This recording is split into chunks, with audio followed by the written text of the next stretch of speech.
Welcome. My name is Rich Fetterman. I'm an associate teaching professor at Rowan University in Glassboro, New Jersey. I'm part of the Department of Geography, Planning, and Sustainability.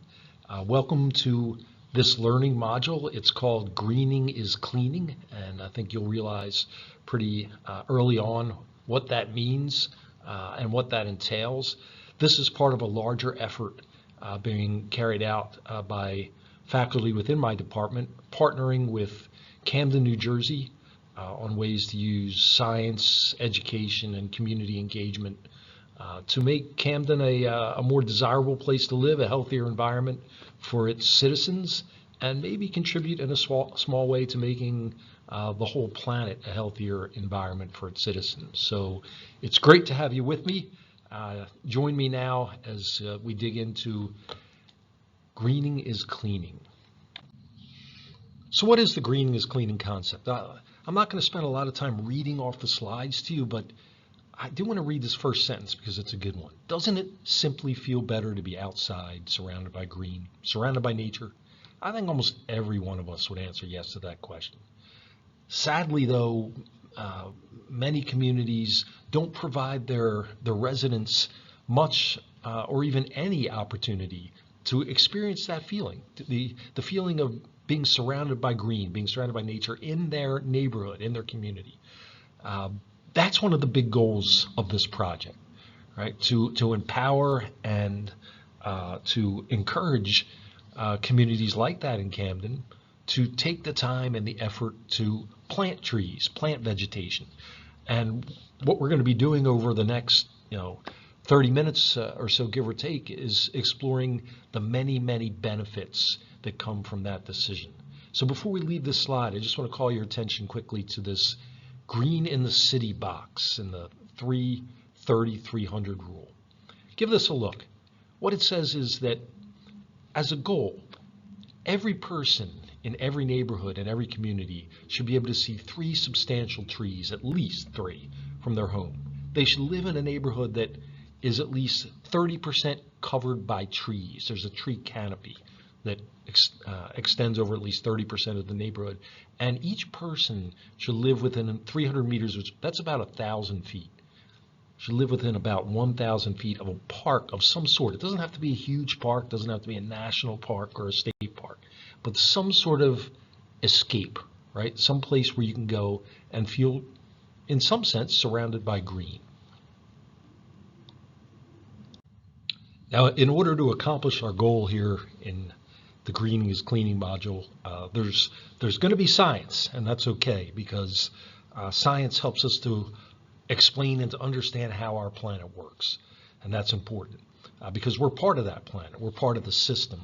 So I think a great way to get a handle on how the Earth works is to think a little bit about these so-called 4 great Earth systems.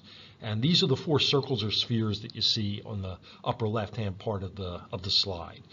The atmosphere, or what we call the air, the lithosphere or the geosphere, that's the solid Earth, the hydrosphere, that's the watery part of the world, and the best sphere, because we're part of it, the biosphere.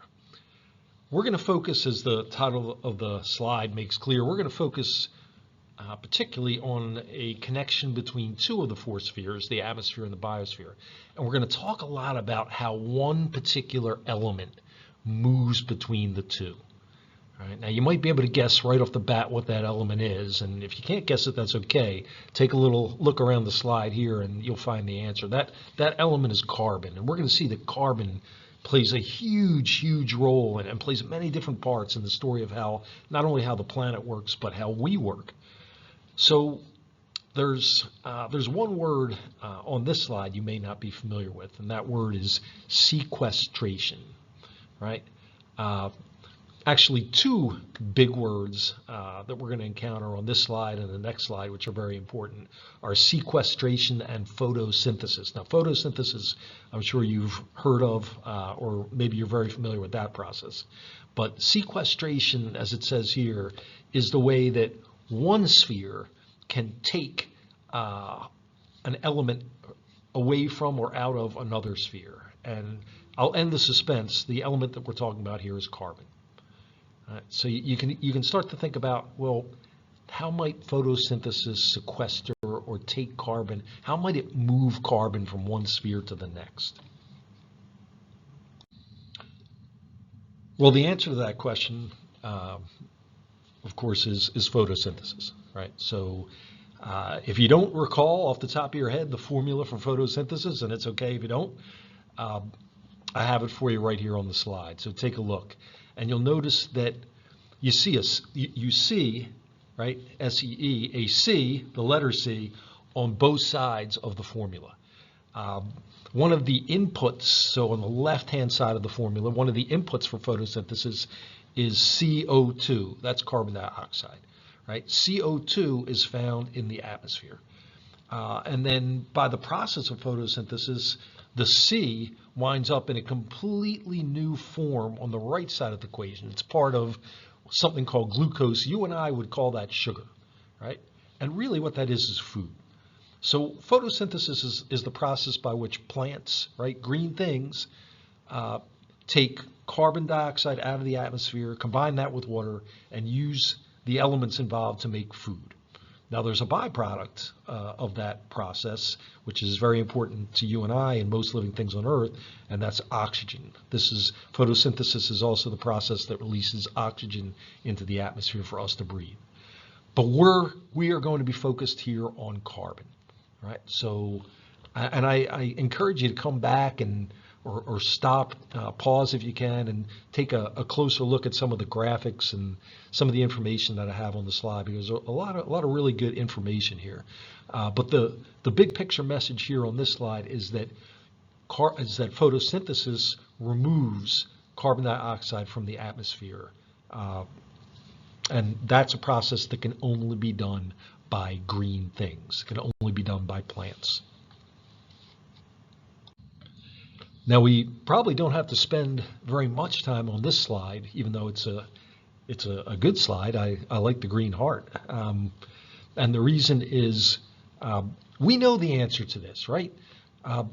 What kind of green spaces can do this incredible feat of pulling carbon dioxide out of the atmosphere? Now you might be wondering, why do we want to pull carbon dioxide out of the atmosphere? And that's a great question.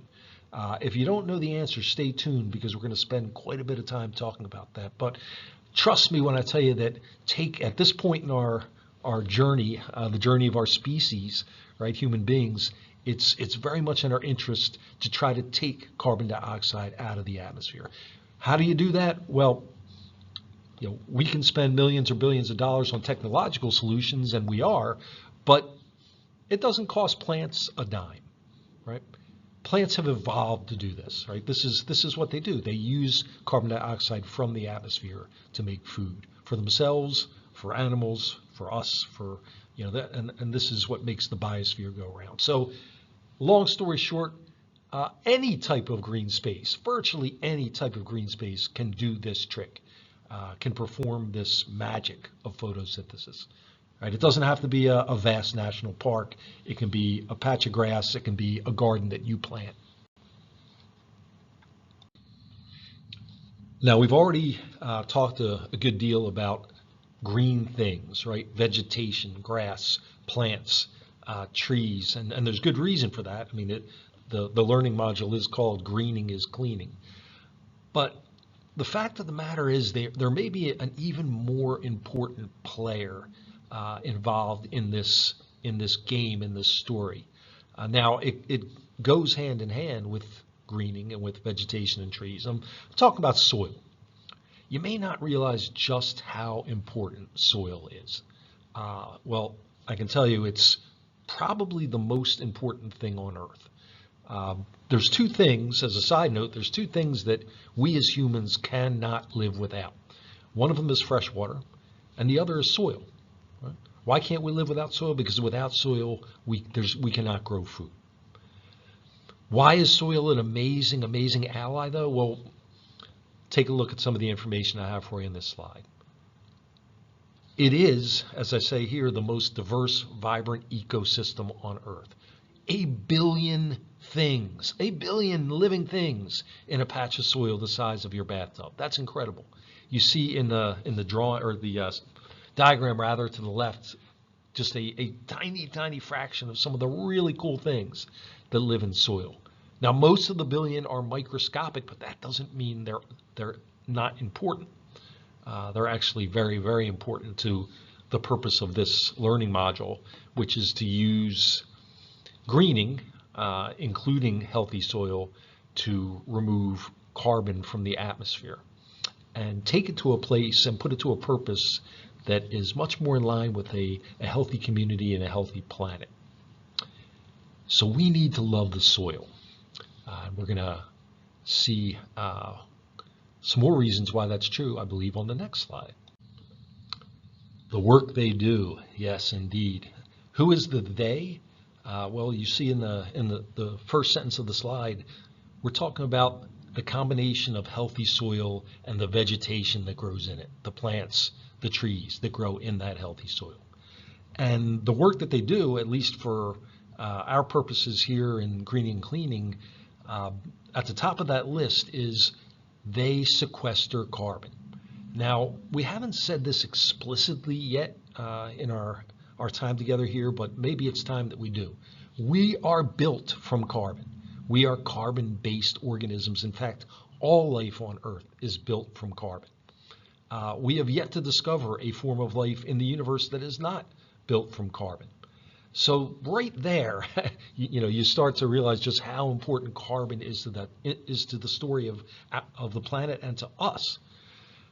So we said a few slides back that elements like carbon, they bounce back and forth between these various Earth systems. They spend some time in the biosphere, some time in the atmosphere.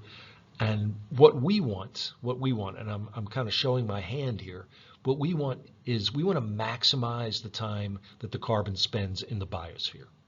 Right? Why? Because that's where it can build life. Right? That's where carbon can build life.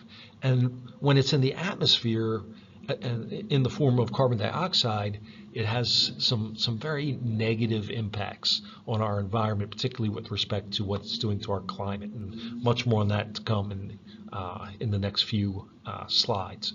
So how and where does the biosphere capture carbon? That's what this slide is about. You see that you can think about three ways. The carbon is it's the connector between the trees and the soil, right? It's in the roots, the branches, the leaves. It's also moving to number two. It's also, as I said, it's what all the living things are built out of, right? If there's a fox, if there's a bunny, anything that's out there is built from carbon. It has carbon in its body and its cells. So those are the uses for carbon that we'd like. Now, number three, we haven't talked about yet, but it's very important, and this is where the healthy soil comes back into the story, because soil can hold an incredible amount of carbon. So introduce a term for you here, soil organic carbon, SOC. And I noted the fact that, as the diagram said, SOC can act as a carbon sink for thousands of years. So in other words, this is a productive, healthy place to store carbon for thousands of years. And, oh, by the way, that's carbon that will not be in the atmosphere for 1,000 years or more.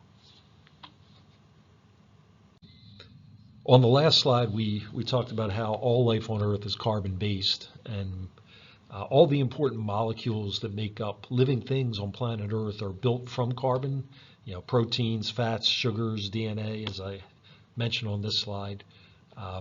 We have to do a little bit of chemistry together right here, because atoms of any element, including carbon, are made up of three things: protons and neutrons, which are found in the nucleus, and electrons, which kind of fly around in these orbits or shells. But it's not a random situation.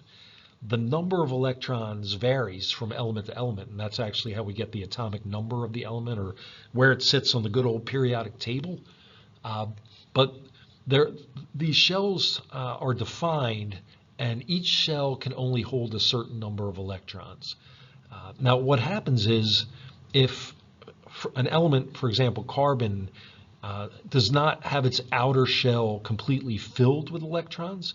And if you look at the diagram at the center of the slide, that second shell, you'll see it has 4 little minus signs circling. It has 4 electrons, and this is a carbon atom. Well, that second shell can actually hold 8 electrons. So carbon is only half full, electron-wise, in its outer shell. All elements really want their outermost shell to be full. So what this means for carbon is it needs to kind of go out into the elemental market and find 4 electrons to fill up that outer shell. Now that may seem kind of strange, but what happens really isn't strange at all. What it means is that carbon combines, it bonds, it melds with other elements. And that's how we get compounds, right? So for example, CO2, right, is a mixture of carbon and oxygen. Methane is a mixture of carbon and hydrogen. And methane is a good example. Now you see on the graphic to the left, methane is the formula, the chemical formula for methane is CH4.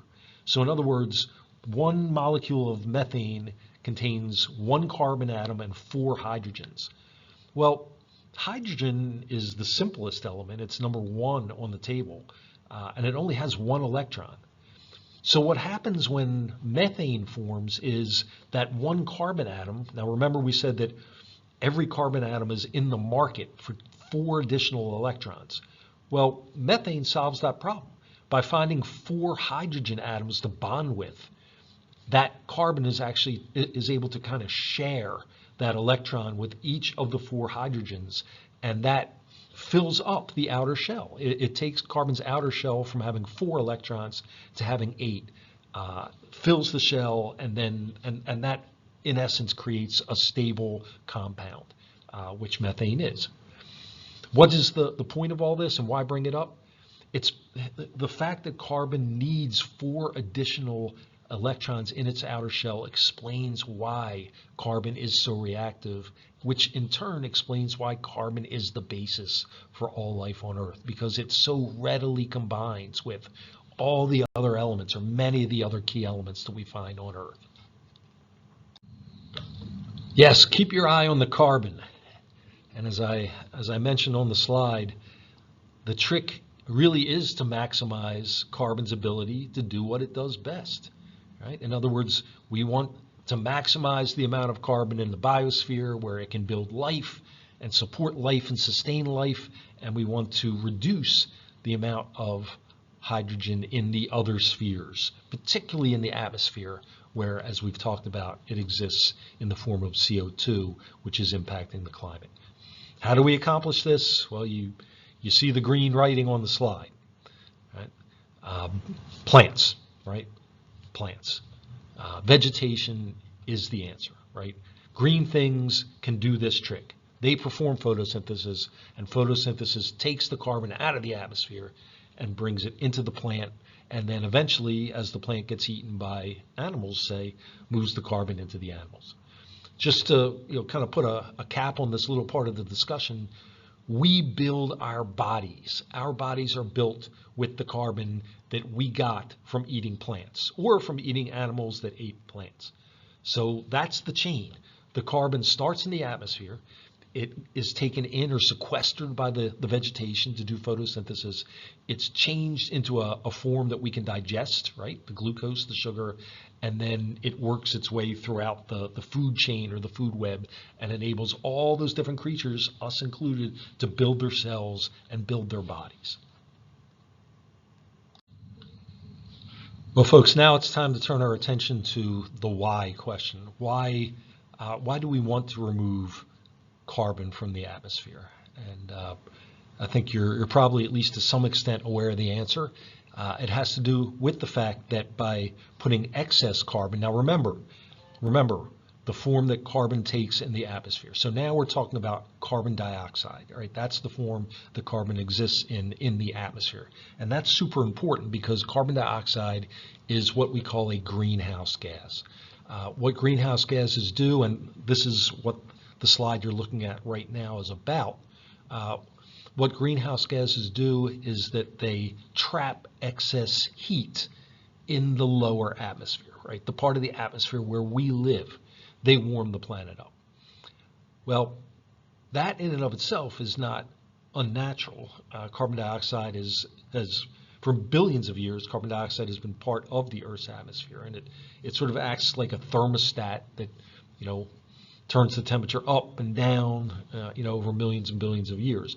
But what is unnatural is the fact that by burning fossil fuels, we humans over the past couple hundred years, but particularly over the past 50 years or so, we have really, really been ratcheting up the amount of carbon dioxide in the atmosphere. And when in the atmosphere, carbon dioxide does its thing, right? It acts as a greenhouse gas. So as we've increased the amount of carbon dioxide in the atmosphere by burning fossil fuels, it's accumulated and it has in turn warmed the planet. All right? And that warming is real, and it's intensifying, right? It's accelerating. And that is a dangerous thing and a scary thing for really most life on Earth, including human beings.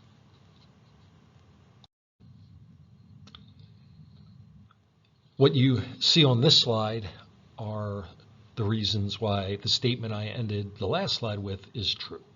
So this is a slide of consequences. These are consequences of a buildup of carbon dioxide in our atmosphere, right? Excess carbon dioxide accumulating in our atmosphere over the past, as I said, 200, but particularly the last, 30 to 50 years, as a result of burning fossil fuels, right? Gas, coal, and oil. These are the things that are happening, right? Unfortunately, these aren't predictions. These are already realities. Whether you're talking about the impacts of rising sea levels on coastal communities, whether you're talking about, the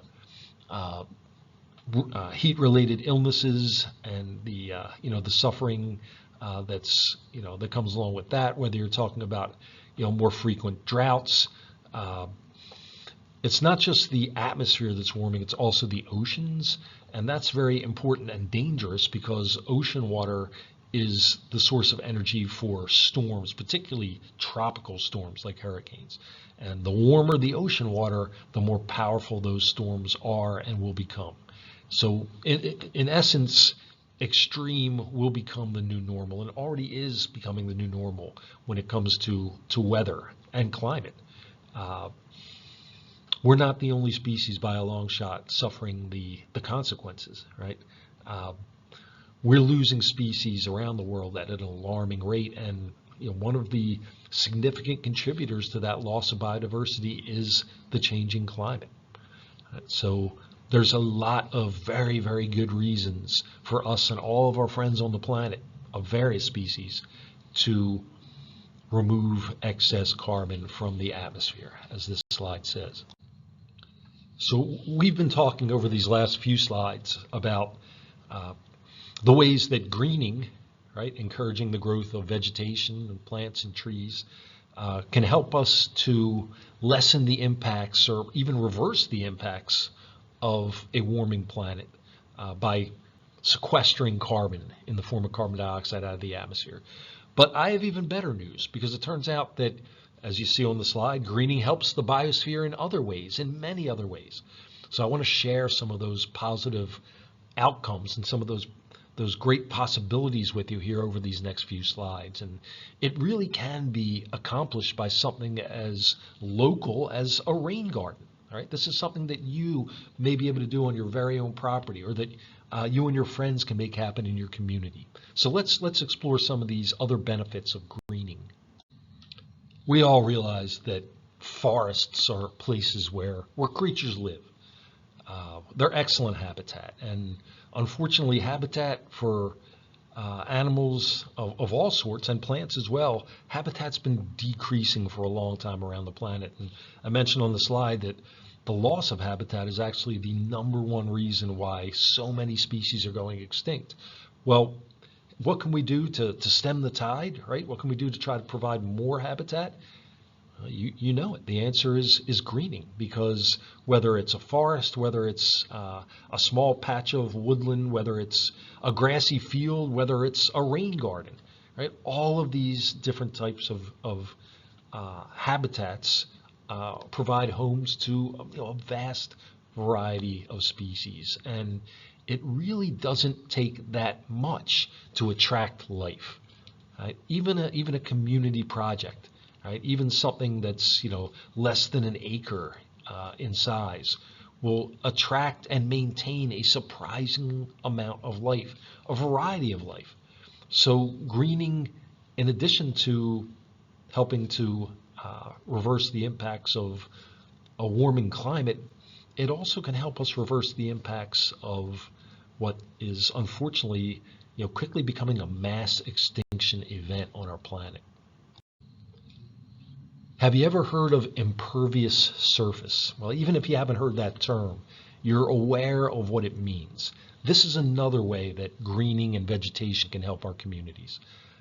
Impervious surface refers to hard surfaces that water cannot penetrate. Can you think of some of those? Right? Think about an urban environment. Maybe you live in an urban environment.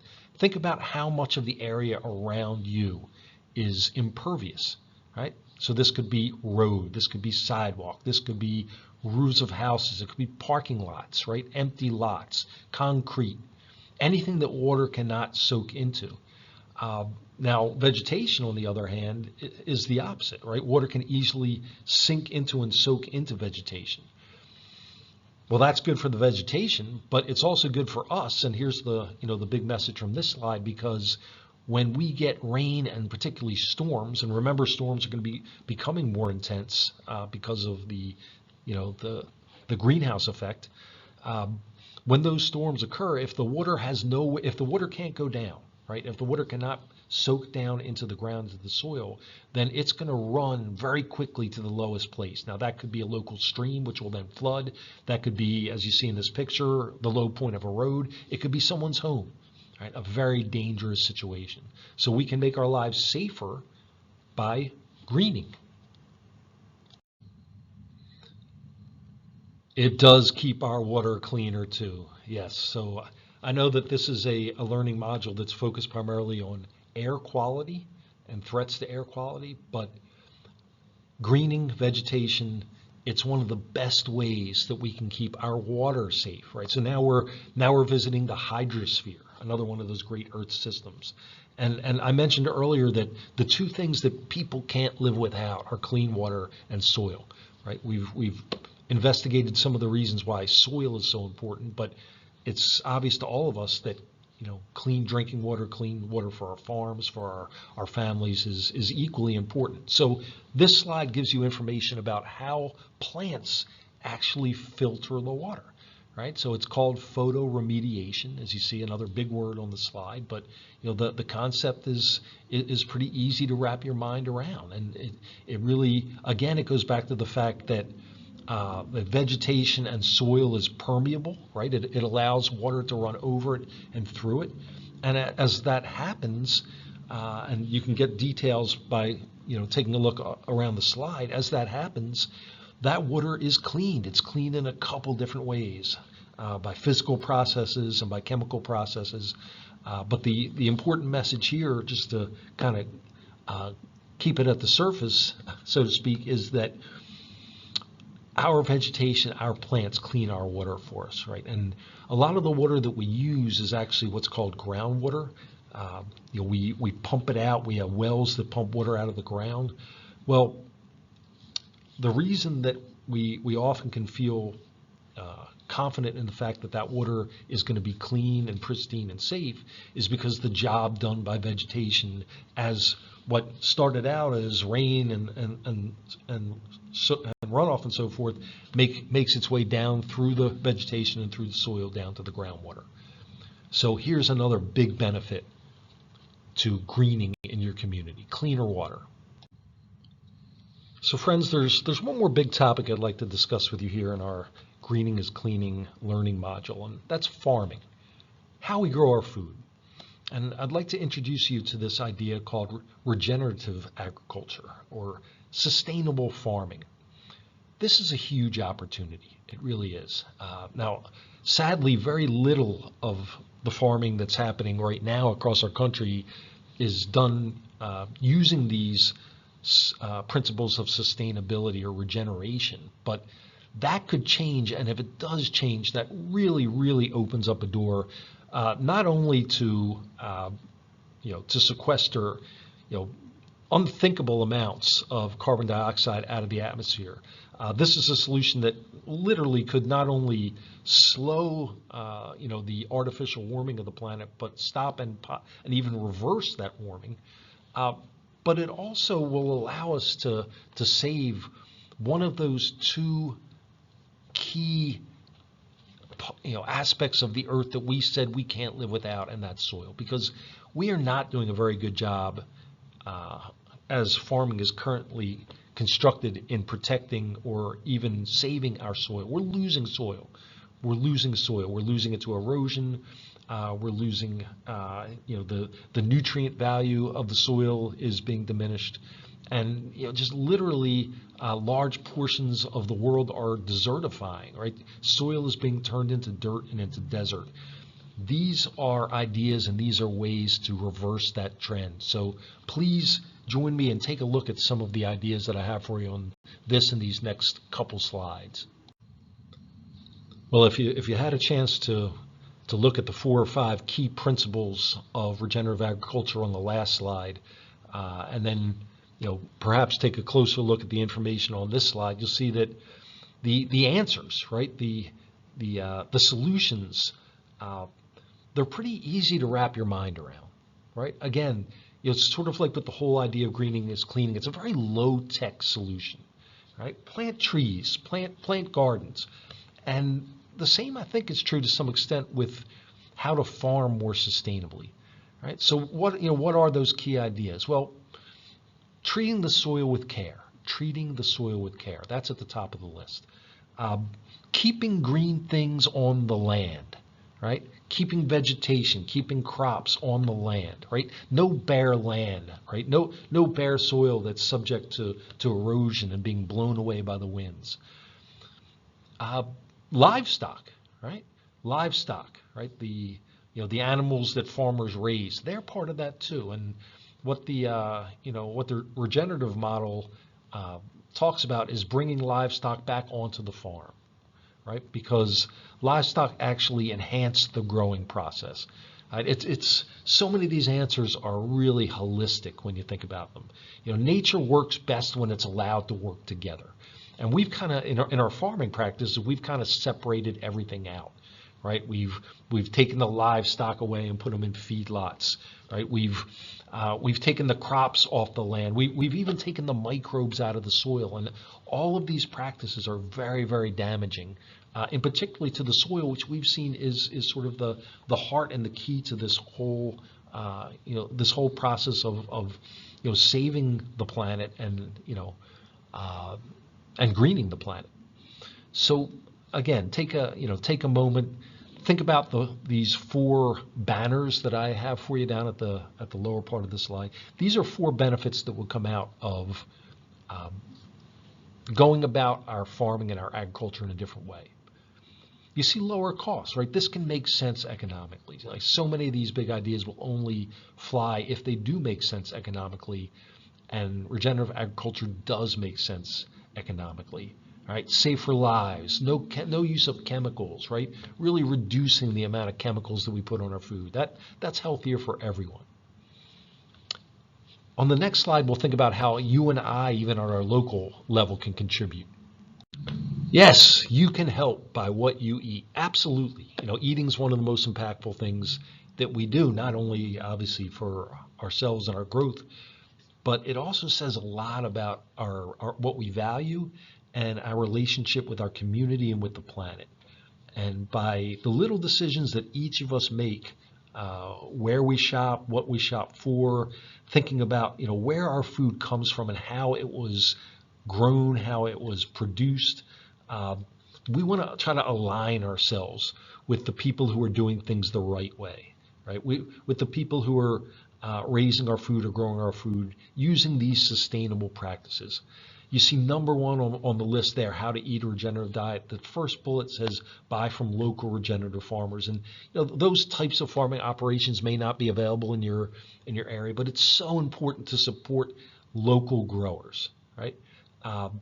This is literally, in the most literal way, a grassroots movement. If we can show at a local level that this works, right, that the sustainable model for growing food and consuming food works, then that's an example that can then work its way up the ladder until hopefully we reach a point where even the largest growers are convinced that this is the way to go. These are the practices that we want to use, not only to save the planet, because this is what our buyers, this is what our consumers want. Hopefully I've convinced you by now that there really are an incredible amount of benefits to greening, right? The greening is cleaning concept, to introducing more green into our communities, as I say on the slide, whether it's creating a rain garden, planting trees, allowing grass to grow, whether it's more crop cover on a farm field, from sequestering that carbon out of the atmosphere and reducing the negative impacts of the consequences of a warming planet, to cleaning our water, to saving species, and just making our lives better. Thinking about things like the 330-300 rule, and just the health benefits and the psychological benefits to having green spaces in our communities. And I hope that this program and this learning module plays a small role in helping us to have more green spaces in our communities. Yeah, I have for you on this slide some discussion questions. If this is something that you would be interested in, to help keep the conversation going. These are questions that can be answered by students. They can be talked about informally, and maybe are a good way to go back and reconnect with many of the key points here in the Greening is Cleaning learning module. I have for you, lastly on this slide, some links to resources that you may be interested in and that you may want to check out. If you would like to learn more about the regenerative farming movement, I do recommend the documentary called Kiss the Ground, which came out about 5 years ago. But there are just so many great resources out there, and so many ways to get involved, no matter where you live, in greening projects and projects aimed to making our communities and our environments more healthy. And greening is a great way to get to that goal. So thank you so much for joining me and for listening.